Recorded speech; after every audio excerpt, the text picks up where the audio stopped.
થયું છે। આ ઘટના પ્રાંતિજના યુવકની છે, જ્યાં મોયદ ગામના યુવકનું અમેરિકામાંથી ગેરકાયદે ઘૂસવા જતાં મોત થયું છે।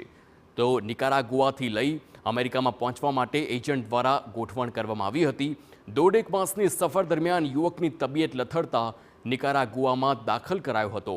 ડાયાબિટીસની દવાના અભાવે બેહોશ થઈ કોમામાં સરી પડ્યો હતો યુવકને હોસ્પિટલમાં સારવાર માટે દાખલ કરાયા બાદ મોતને ભેટ્યો। પત્ની અને સગીર પુત્ર હવે નિકારાગુઆમાં અટવાયા હોવાની જાણકારી સામે આવી છે। યુવકના મોત પાછળ એજન્ટ શંકાની ભૂમિકા શંકાના દાયરામાં છે। તો એજન્ટે દોઢેક માસ સુધી યુવકના પરિવારજનોને જોખમી સ્થિતિમાં રાખ્યાની પણ આશંકા છે, પરંતુ મૃતકના પરિવારજનોએ ચૂપકીદી સાધી લીધી છે। યુવાનની માતાએ પુત્ર ફરવા ગયો હોવાનો દાવો કર્યો છે, તો મોયદના સરપંચે પણ સંપૂર્ણ જાણકારી નહીં હોવાનું નિવેદન આપ્યું છે।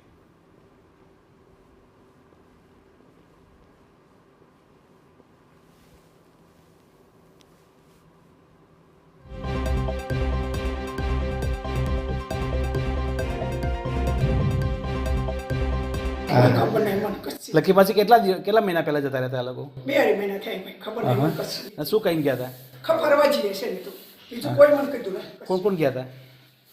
એ નસીઓ ને કોઈ તઈ ખબર નહીં, બસ મને કોઈ વાત થઈ બધી। સાહેબ એમ મને ખબર નથી કે શું હતું, પણ આ ગામમાં બધી ચર્ચા થતી કે અમેરિકા ગયા છે, અમેરિકા ગયા, મને ખબર નથી એકચ્યુઅલી શું હતું।